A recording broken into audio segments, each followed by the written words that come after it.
Hello everyone, my name is Corazar, and welcome back to Starsector Angry Bees, where we just barely made it back to civilized space after totally not forgetting to bring along enough supplies to make it to through the Orion Perseus Abyss and back, where we found a gate hauler, which will give us a new deployable domain era gate for our home here.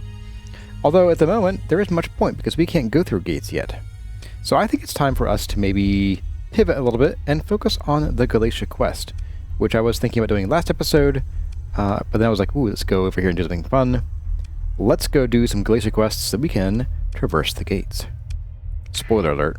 In case you weren't aware. Spoiler alert. We do have a bit of a bounty on us right now. The kerfuffle with the Tritachyon Corporation led to some bounty hunters being sicked on us, and it's becoming a problem. It's becoming a problem. I think I might want to get some more fuel down here, too. It's here. Oh, no, not you. You. Trade goods. There we go. More of this. More of this, even. There we go. We're still highly suspicious, apparently. Alright, well, you know, we'll sell a bunch of this stuff. Keep a little bit of that.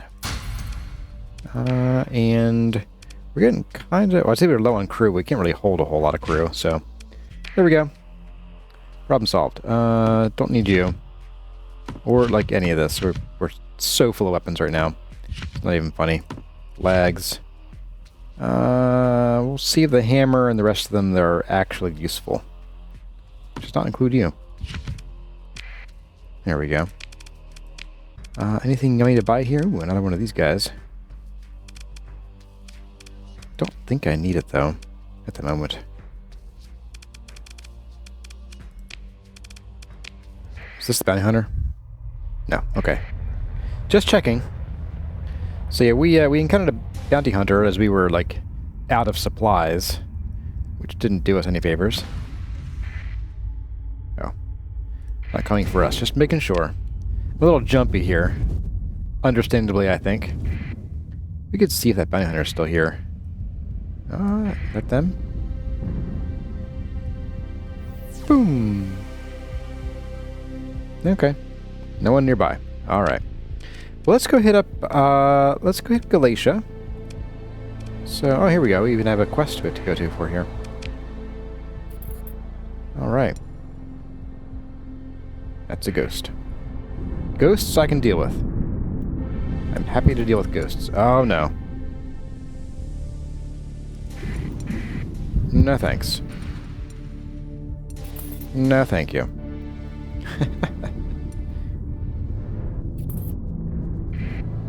It is kind of irritating that the mercenaries, the bounty hunters, always get the jump on you. Like, they're always waiting here, and they're like, oh, straight towards you, and you can't, you know, dodge them. And I don't know, just a little silly and annoying sometimes. Let's get in here. Boop. Okay.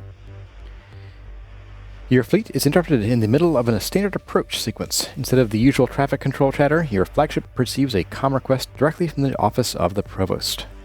Captain reports your comms officer. She wants to speak with you. Yeah, no, that's why I'm here. The image of Provost Anahita Baird appears.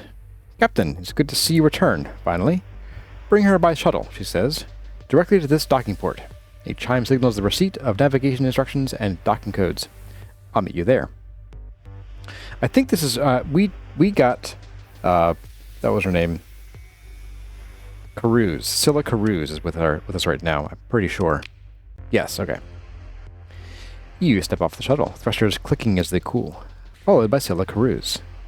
The scientist was quiet on the brief shuttle ride, which has returned to Galatia Academy station after her time in hiding. As promised, Anahita Baird, Provost Baird, is waiting with a small group of masked guards and senior advisors. Academician Sebastian waves as your gaze drifts over him. It is so good to have you back with us, Scylla, says Baird. We'll be back to Sebastian, why not? Sebastian smiles widely as you wave back. Baird is intent on Karuz and makes no acknowledgement. Karuz nods to Baird's words, although occupies herself with examining the reception lounge. It hasn't changed much, she says. Something in this doesn't please the Provost, you think? Well, says Baird, I believe you'll find that quite a lot has changed. Academician Alvis Sebastian, please come forward, thank you. I understand that you knew Scylla back. It is a vigorous nod, she says. Yes, of course. Sebastian begins to welcome Karuz, shaking her hand and asking her about her trip.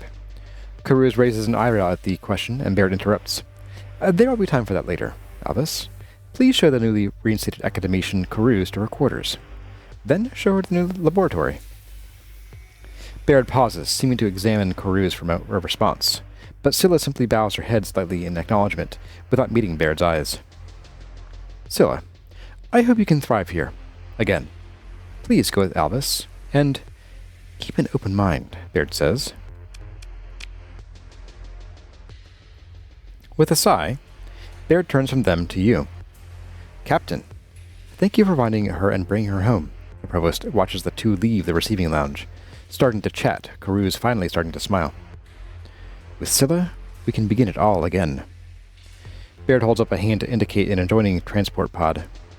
Let us remove to a more suitable setting for the continuation of our discussion. Let's board the transport pod. Baird seems to study the passing conduits and vistas visible through the pod's bay windows, lost in thought. The silence grows, and you find that this may be an opportunity to ask something of the Provost without interrupting one of her lectures. I don't think the Persian League will be happy to lose Karuz. Some among their ranks, yes. A hint of a smile forms on Baird's face. But others can see that this is the best way forward. The League can't pull the best and brightest from the entire sector. The Galatia Academy can. They don't have the theoretical research and experimentation infrastructure we do. It's all practical matters with their fleet armamentarium, weapons, warships, heavy industry, and doling out contracts to Gen's allies. I had to look up that word a few episodes ago, which is now several months ago, so I had to think about that word for a second there. Furthermore, some factions within the League could not call an open vote on a matter so delicate as this. We merely resolve their political questions by other means. The Provost tips her head towards you, acknowledging your role. I'm not going to poke on number 1, although it doesn't really change anything, but for roleplay, I want to poke on number 1. Through the silence, you can almost hear Baird thinking. The transport pod hisses to a halt, and you feel the subtle shift of aircraft fields. You step off and note that this seems to be a back entrance, which allows Baird to avoid the waiting room full of important people unused to being told to wait. You follow Provost Baird into our office, and the doors closed with a notable absence of sound. She motions you to a seat in front of her desk. First, she says, you ought to be compensated for your fine work recovering a valuable asset.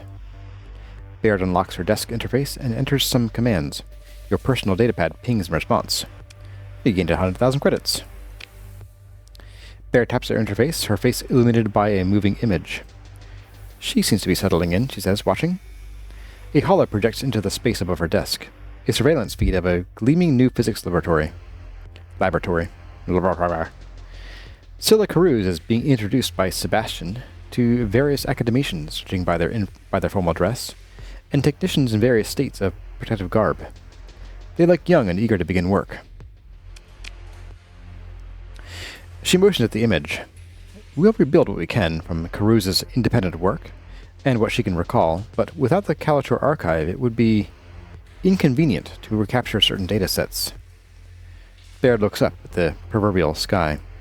I expect that the Hegemony Ministry of Technology Standards has installed very particular forms of surveillance in place around the Galatia system to avoid being caught flat-footed by another little accident. We dare not interfere directly, lest we give them another excuse to meddle. Acquire the Calator archive, Captain, Baird says, and quickly. She turns away, dismissing you. It would be premature to speak too much about what I am building toward, but a magnificent breakthrough is growing closer. You feel the doors open soundlessly behind you, and the mirror-masked guards' presence like a slight rise in ambient static electricity. Time to go. Okay, I could have sworn we already got that. No. Apparently we had a random mission Okay. Okay, sweet. 2 missions. I don't care about jobs right now. I could have sworn that we already had what we needed. Okay, we had to leave and come back. Okay. Because we did the Galatia Archive, I think before we even got Karuz. Alright, so same thing. The image of Provost Anahita Baird appears. Bring your special cargo by shuttle, she says. Directly to this docking port.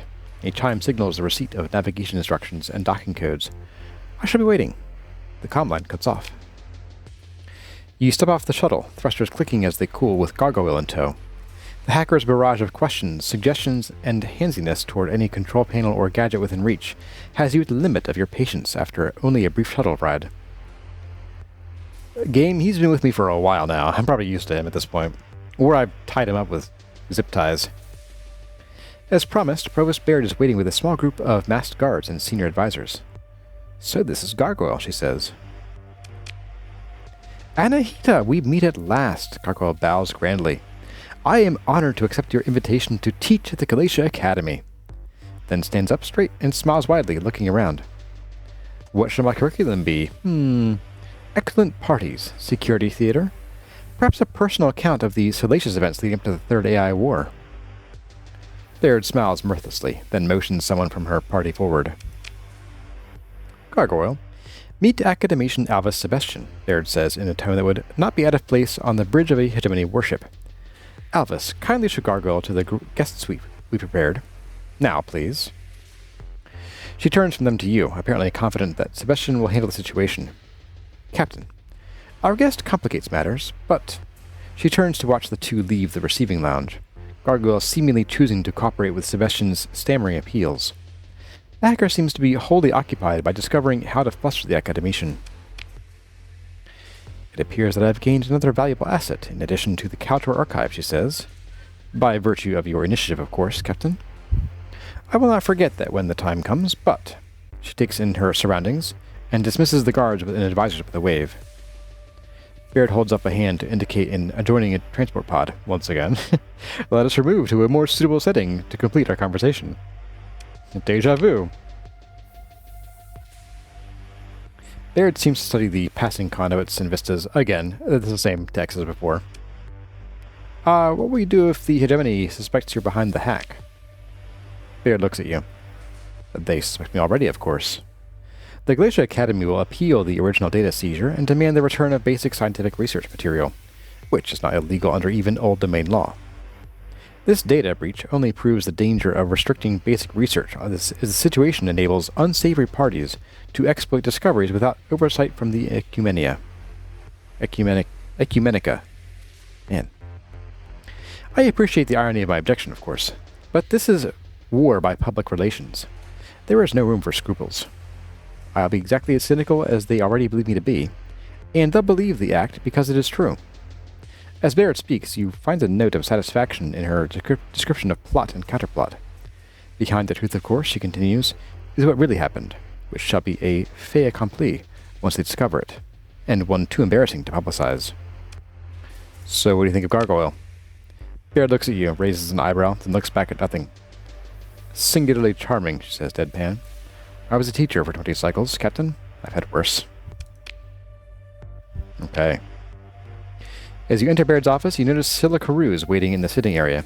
She nods in greeting as she folds up a portable workstation. Ah, Scylla, good. Give me just a moment. Baird moves behind her desk, unlocks the interface, and taps in a command. Captain, allow me to properly compensate you for your good work, Baird says. I trust this will help cover certain of your expenses. Sure, I suppose. She turns back to her desk interface and taps a few more keys, activating a holo projector.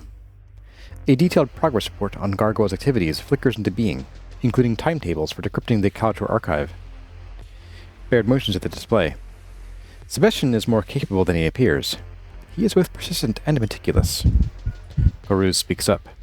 He's been very helpful in getting my new team set up. Baird nods in acknowledgement, and Karuz continues.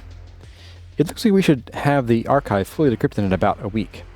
Depending on what we get sooner, I may be able to restart my previous avenues of research. Karuz looks at you. The Galatia jump point experiment, she says, giving name to her previous project. That's not how I wanted to do it. But Provost Thomas, he said the timetable was too... Baird interrupts. You don't need to explain yourself, Academician. The captain understands that you will take all reasonable precautions when we reach the experimentation stage. In fact, they'll be instrumental in carrying out these experiments. Provost Baird pauses and turns to you, examining your reaction to what both she and Caruz have said. You must be wondering what this is all for, Captain. And this is the part where you can, no matter what you say, like, she's like, we're going to open the gates. And I'm like, yes, you said that, like, several times, several chats ago. It's like, okay, yes, sure, why not? Yes, this is about opening up the galaxy again, Captain. Yes, you see it now. The gates. It was always about the gates. There taps the datapad and the holoprojector flickers a 3D hyphae map into existence. You recognize the image, a map of the domain-era gate network within the Persean sector. A dense spot in one prominent lobe contains what you know as the core worlds. Or more precisely, what the gates can do, Baird says.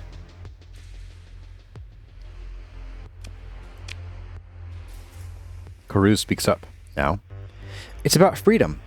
What the domain used to dominate humanity, well, we can escape from this small, cruel world.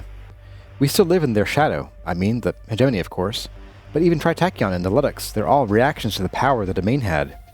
No one has truly escaped. Scylla Caruz looks up at the slowly spinning gate network. But maybe we can. All of us. You notice that Baird has watched Caruz without emotion through the speech. At its conclusion, the provost speaks to you in a tone of commanding finality. Come back in a week or so, Captain. My people need time to work. And you've earned a break. But keep your head down. The factions are restless after the job you pulled in Aztlan. Baird turns to her desk console, expressions moving across her face as she appears to skim messages. That is all, Captain. And Scylla. I want to talk to you about your intentions with this technology. Baird turns from her desk display and looks through you. There is no technology, Captain, merely possibilities. And vast though those possibilities may be, they are yet mere possibilities. She turns away again, dismissing you. We shall speak of this later. Caruz gives you a sympathetic look as she packs up her portable workstation. You feel the doors open silently behind you, and the mere masked guard's presence like a slight increase in static electricity. Time to go. A little bit of copy-paste there, isn't it? Okay. So we're pretty well done here for a little while. We can just sort of sit here in orbit, but we might want to think about some things we might want to do in the meantime. I am kind of thinking that we might want to go and visit Kanta. We're gonna really annoy Kanta in the future here soon, and I don't know how permanent it is, but we could at least bring Kanta a nice gift to maybe soften the blow. So let's maybe go do that real quick. And Syra, nah, we'll just pop out here. Off we go.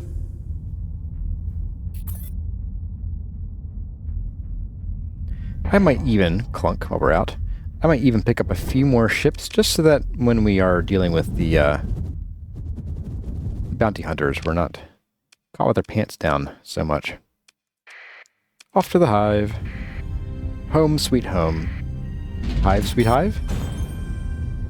Whoop.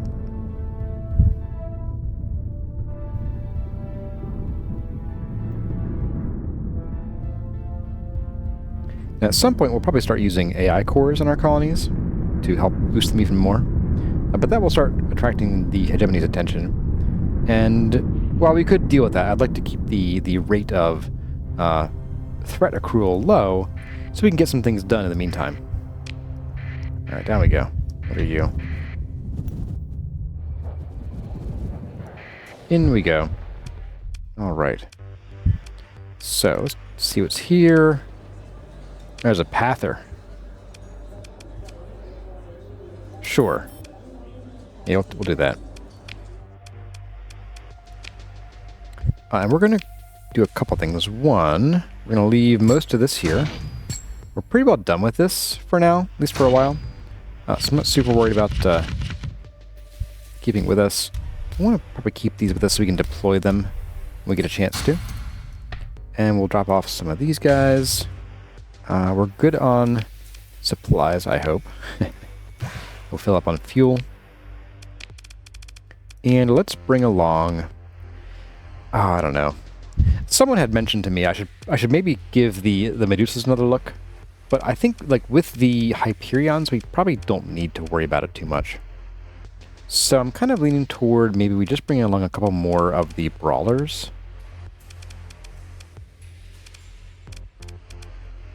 Yeah, let's bring the Brawler that we left here originally.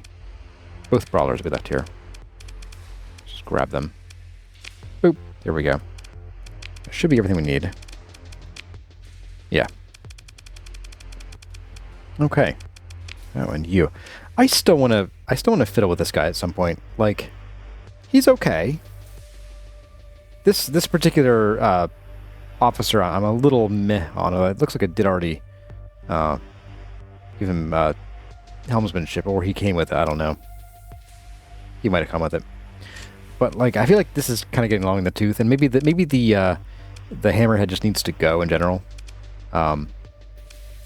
In which case we might want to think about what to put this guy in, or whether to replace him, and so on.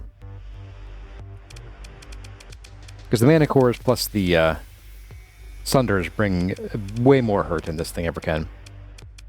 But for now, let's see. I wanted to grab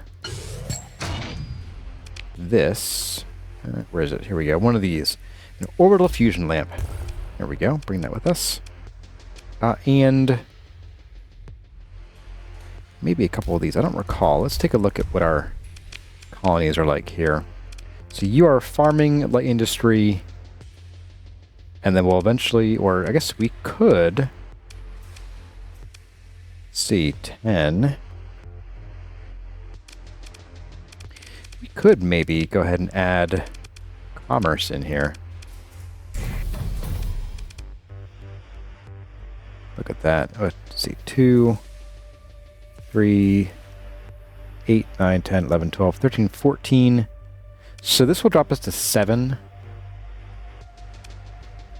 And then we can also upgrade this to a Star Fortress to give us 1 more stability back. Yeah, we'll do that. Why not? We have the money for it. Okay. Here are our ships. Let's also grab a tad bit more of that. A few more people. And we should be good to go. So I'm going to take a look at our other colonies here. It's apiary. You have mining. You have mining. Oh, I actually don't have most of the parts we need to install to actually get the bonuses. Like, so we don't have any of the mining, the automated mantle borers. We don't have, well, they have the refining one. We don't have the synchrotron core here. You're mining 2. We also haven't built any of the other stuff that we can actually use these really fancy things for. These 2. Well, we did already. So we'll put this guy back. The pristine nanoforge, though, I'll keep it with us. It takes, like, what, 1 slot? Yeah. We'll carry it with us. That's fine. But let's go visit Kanta, and let's give her this orbital fusion lamp, because she likes it. Or so I'm told.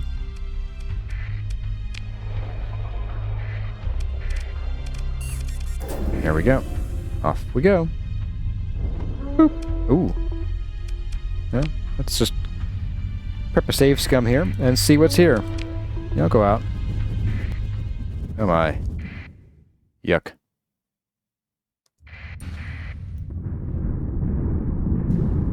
Let's just skip through here. Personally labeled as friendly. I'm not so sure about that one.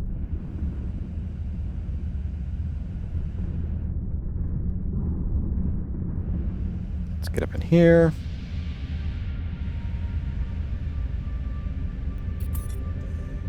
It's actually farther than I thought it was going to be.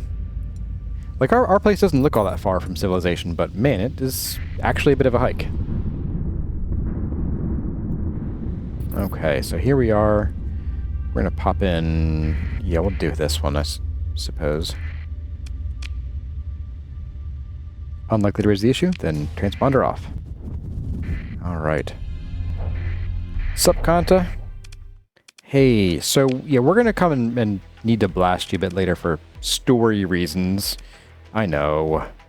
It's weird. Not worth the trouble. Anything interesting here? A proper-looking smuggler? What kind of opportunity? You want supplies for 600k? Meh.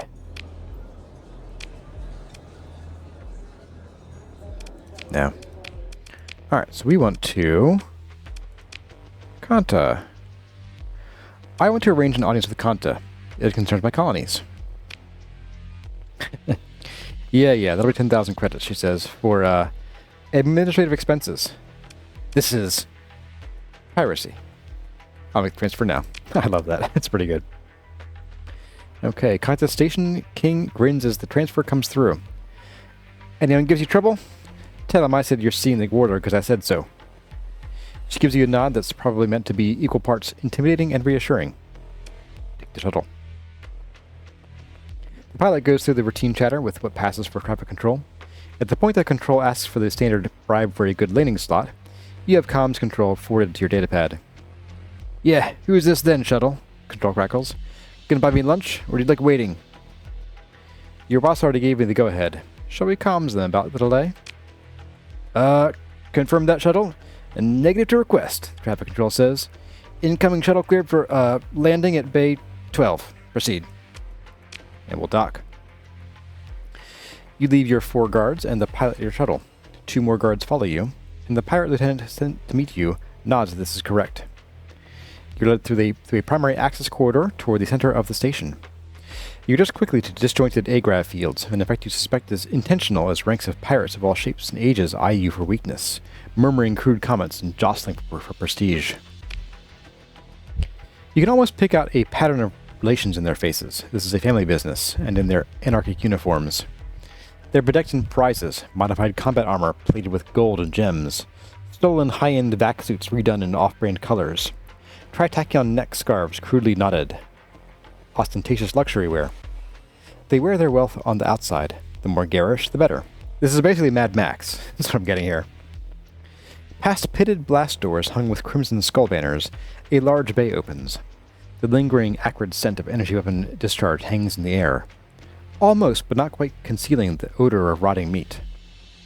You're brought before what can only be described as a throne, tastelessly backlit in blood red for maximum effect. The caps, badges, and insignia of various naval officers are impaled on fused blossoms of trophy weapons. You recognize kit from all the polities of the Persian sector. Above all is the hissing, thrumming figure of Warlord Kanta, more machine now than human. Her face is a mask. What skin you can see is leathery like the rad scarring of old spacers. A synthesized voice booms from the throne. Submit before Kanta. Before her, a strange, small man hunches. He wears some parody of a doctor's surgical garb. You had best kneel, the doctor hisses. Stand. We stand. If a broken atmoscrubber could laugh, it might sound like the noise that comes from Kanta. A stander, she shouts. You note that her guards remain relaxed. We like you. A hedgie would kneel in the mud because all they know is following and groveling. You stand like a spacer. Her head tracks you. Kanta will hear you. The small doctor steps forward and clears his throat and says, I am Dr. Sidonia, personal assistant to the Warlord. Sidonia nods, stiff-necked, the tiniest hint of a bow, then addresses you before the entire court. You've come crawling to her worshipfulness, he turns, projecting his piercing voice to all corners. The mighty Warlord Kanta, the predator of the Persian sector, the font of violence from which we quench our thirst for glory. Then spins back toward you. Why are you here? Could you not protect your own outposts? Perhaps, he drops to almost a whisper, it is something else. Kanta's gauntlet slams against the side of her throne, crashing through the murmur of the court like thunder. Again she slams the throne, then once more, leaving only a painful echo. Warlord Kanta speaks like the voice of a heavy combat walker if it could speak, harmonics buzzing through your bones. What tribute have you brought us? What gift will sate us? Sidonia leans in close, acidic breath wafting over you. The Warlord's protection is not easily gained. Do not offend her with unworthy dross, he hisses. I happen to have an orbital fusion lamp. I could give her this. I could give this. Or I could give her one of our contacts, if she wanted to do bad things to them. Or a favor. Now this is problematic because they typically want you to bomb someone that you like. But this turns her into a permanent market for selling volatiles. What, Sidonia's lip curls into a sneer, would the mighty warlord do with? There's a heavy clank. All turn to find that Kanta is standing, trailing trophies and tubes. We accept. Her vocoder blasts, the voice inhuman. Vacuum and fire shall greet those prisoners I wish to dispose. The pirates of the court cheer to this, stomping their feet and slamming weapon stocks into the deck plates. You step back from the center of the court chamber. Kanta's metal body hisses on her throne, patient as a landmine. Sidonia scuttles to speak with one or another pirate sergeant, responsible for prisoners and petitioners awaiting Kanta's judgment. The pirates shout and cheer, their wild stylings and radical augmentations giving Kanta's court the aspect of pandemonium. And there we go. So now, Kanta gets an orbital fusion lamp, and she'll change the color pretty frequently. You'll find. I don't think we can. Yeah, okay. So, if we go look here, you'll see that there is now a volatiles deficit, and it is permanent. Like, this is always a market for volatiles. So, yeah, you can come sell volatiles here once you give her an orbital fusion lamp. Anyway, I think that's going to about do it for now. We should probably think about going back to Galatia, but I think we will save that for next time because I predict a lot more reading coming up soon. Hello, you're now blue, or maybe that's white. Back to orange. Yeah, Kanta loves doing that. Anyway, folks, I hope you enjoyed this bit of story and bit of shenaniganry dealing with Kanta with the fusion lamp. And if you enjoyed the episode, let me know what you thought in the comments or by leaving a like. But for now, my name has been Corazar. Thank you all for watching, and I'll see you in the next one.